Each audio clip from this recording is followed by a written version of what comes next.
My mom asked me who I wanted to marry. This time, I didn't choose Lucas. Instead, I chose his younger uncle, Daniel. Her reaction was instant. Her gaze turned sharp and full of disbelief, as if I had just slapped her across the face. After all, everyone in the city knew that Lucas and I were inseparable, practically glued together since childhood. For 10 years, I had chased him and made it clear I wouldn't marry anyone else. But that was the old version of me, a version that no longer existed. A bitter smile tugged at my lips as memories of my past life, before I was reborn, flooded my mind. In that life, after Lucas and I got married, I had a devastating realization. He had never even touched me. At first, I convinced myself it was something personal, maybe something he just couldn't help. I made excuses for him and tried to convince myself it didn't matter. But then, on our golden wedding anniversary, I walked into a room I had never seen before. It was locked, hidden, and filled with photos of my cousin. That's when it hit me. It wasn't that Lucas was asexual. He simply didn't love me. Now, in this second life, I was done wasting my time on someone who would never love me back. I decided to let them be together once and for all. But as I walked down the aisle toward Daniel, Lucas's face turned pale, and he completely lost control. 3 days after my official engagement to Lucas, I ran into him at a party. Naturally, his friends spotted me, and of course, they couldn't resist.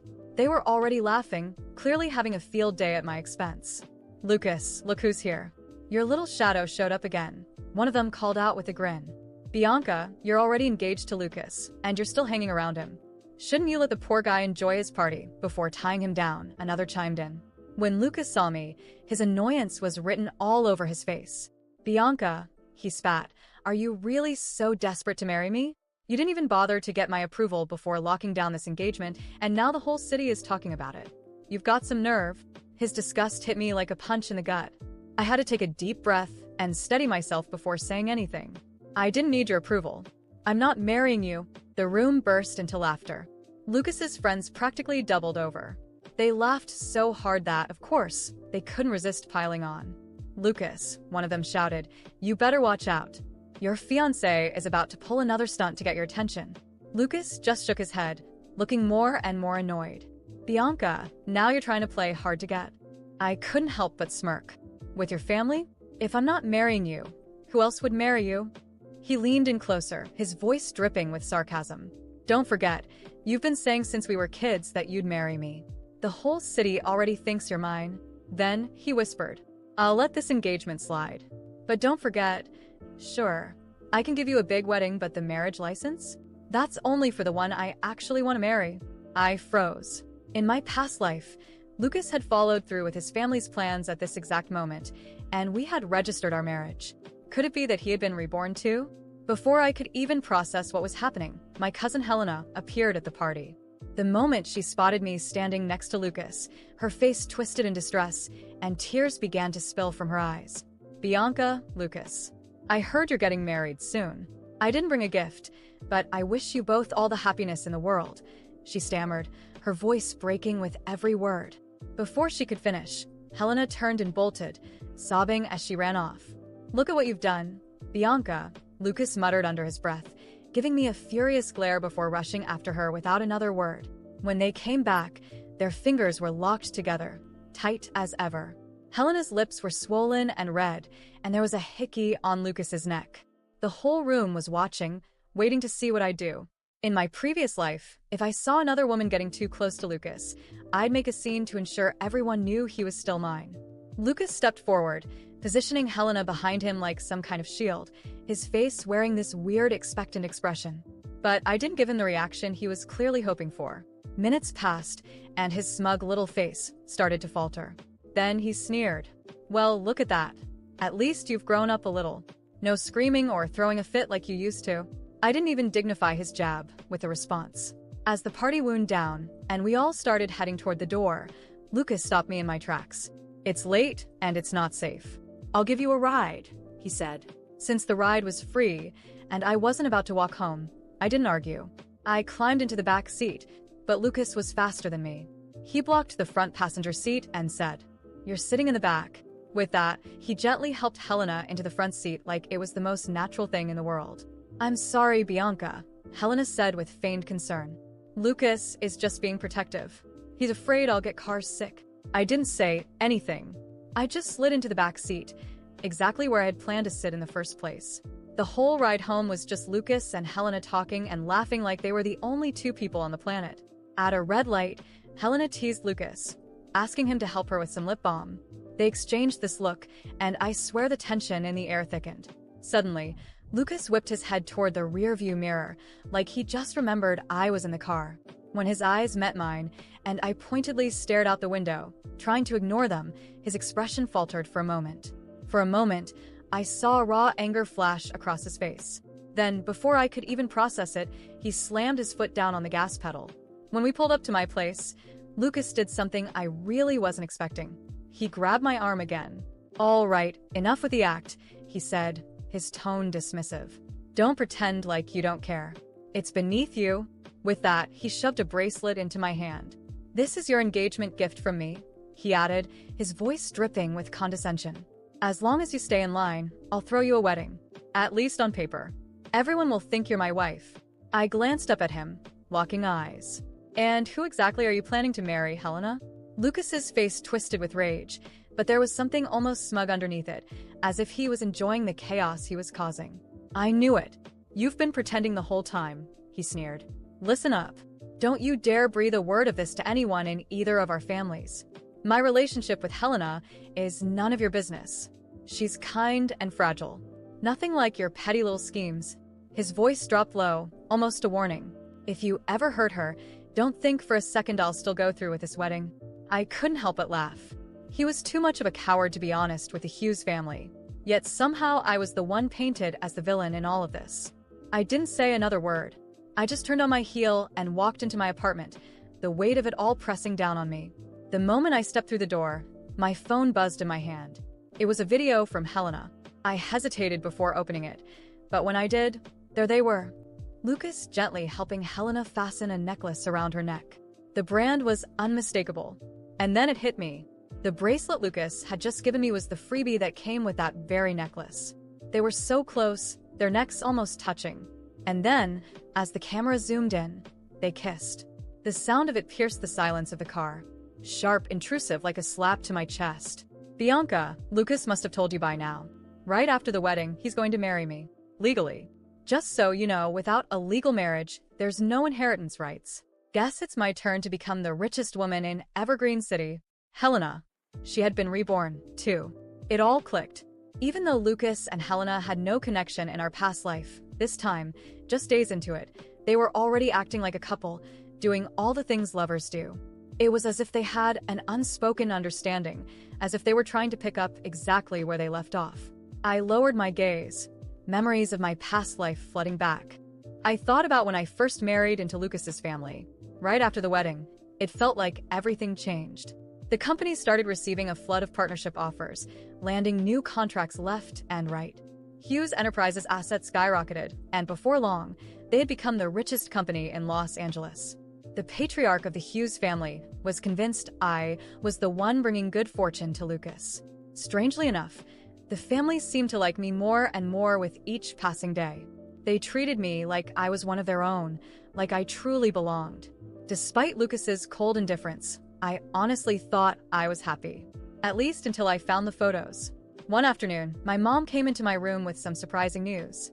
"Daniel, Lucas's younger uncle, is coming back from Europe in 5 days," she said. I froze, caught off guard. Daniel had never married in my past life, and I certainly didn't expect our arranged marriage to progress so quickly. I vaguely remembered Daniel. One thing was clear, though, he was always a good guy, almost like an older brother to me. Marrying him now felt like it would bring me more peace than tying the knot with anyone else. I wasn't sure why, but the thought of him felt right. The next morning, I was up early, working away in my studio on the design for my wedding dress. I've been sketching out my dream wedding dress since college, when I studied fashion design. But every design I came up with back then had to fit Lucas's tastes. He wouldn't let me use any design elements I liked. Everything had to be for him. But now I was free. Free to design the dress I loved, the one I'd actually want to wear while marrying someone else. A few days later, I finished putting the final touches on my dress and decided to grab a coffee from the break room. That was when I saw Helena's post on social media. The past few days had been an emotional roller coaster with no end in sight. Every time I tried to focus on my life, on the future I was building with Daniel, and on the new chance this life had given me, something or someone from Lucas's world would appear like a cruel reminder of the past, lurking and ready to pull me back. It started when I saw Helena's name splashed across social media once again. Her post flaunted, with typical arrogance, the necklace I knew Lucas had picked for her. The caption read something along the lines of, "When you're special, things just come to you. Thank you, my angel." Of course, the message was directed at me. It wasn't about Lucas, it was about provoking me. They didn't even try to hide anything, acting as if they were the protagonists of a story no one else could understand. I tried to focus on work, on my life, on the future I was trying to build with Daniel. He was everything Lucas had never been. Kind, respectful, and attentive. I could feel his patience as he allowed me to navigate this emotional chaos. But the shadow of Lucas and Helena loomed over me like an impending storm. And that social media post was just the beginning. The next day, while I was finishing the final touches on my wedding dress, I received a message from an unknown number. My stomach churned before I even opened it. When I finally did, I almost threw my phone across the room. It was Helena again. "I hope your wedding preparations are going well. Lucas told me you've been very busy lately. It's good to see you finally accepting your place. Please take good care of Daniel. He deserves someone like you, so predictable. Oh, and just for the record, Lucas chose the necklace. It was a gift from him, a sign of what's to come. After all, some things never change." My blood boiled. Her audacity was surreal. Helena hadn't just stolen Lucas's attention. She now felt entitled to openly taunt me. I took a deep breath, trying to calm myself, but something inside me snapped. She was toying with my patience, with my sanity. That same day, I decided to do something I hadn't done in years. I went to the Hughes mansion. The place was just as imposing as I remembered. The walls seemed to exude superiority, a perfect reflection of the family that lived there. Before knocking on the door, I hesitated. Was this the right thing to do? Maybe I should just let it all go and move on, but no, not this time. I needed to confront this head-on. The housekeeper, who seemed surprised to see me, opened the door. I explained that I needed to speak with Lucas. She let me in and guided me to the sitting room. My heart pounded in my chest, but the determination in my eyes was unshakable. Lucas appeared minutes later, his arrogant demeanor as irritating as ever. He looked surprised to see me, but quickly masked it with a condescending smile. "Bianca, what a surprise. What brings you here?" he asked, as if he had no idea why I was there. "We need to talk, Lucas." "Now," I said, my voice firm but calm. I wouldn't give him the satisfaction of seeing me lose control. He stared at me for a moment before gesturing for me to sit. I didn't. I remained standing, staring at him as an equal. "I got a message from Helena," I began, without any preamble. "Do you think this is some kind of game? That you can play with my life, with my feelings, as if I were just a disposable piece on your chessboard?" Lucas laughed, but there was something in his eyes. A flicker of irritation, or maybe guilt. It didn't matter. "Bianca, you need to relax. There's no reason for all this drama. You have Daniel now, don't you? He's perfect for you." Someone so predictable. Exactly as Helena said. His words were venomous, burning as they hit, but I didn't let it show. Instead, I stepped closer. "And you? Are you so happy with Helena? Is that what you want everyone to believe? Because to me, it looks like you're stuck in this pathetic need for control. You don't want Helena, Lucas. You just want to keep me under your thumb." His eyes narrowed, and the smile faded. For a moment, he seemed vulnerable, but he quickly regained his composure. "You think you know me, Bianca?" He laughed again, but this time it seemed forced. "The truth is, I never needed you. Never. And you know what? You'll marry Daniel, but you'll always be just a shadow of what you could have been with me. Because deep down, you still want me. And I know it." I laughed, a dry, humorless laugh. "No, Lucas. What I want is freedom. Freedom from you, from your family, from this damned need to manipulate everything around you. I'm not yours. I never was."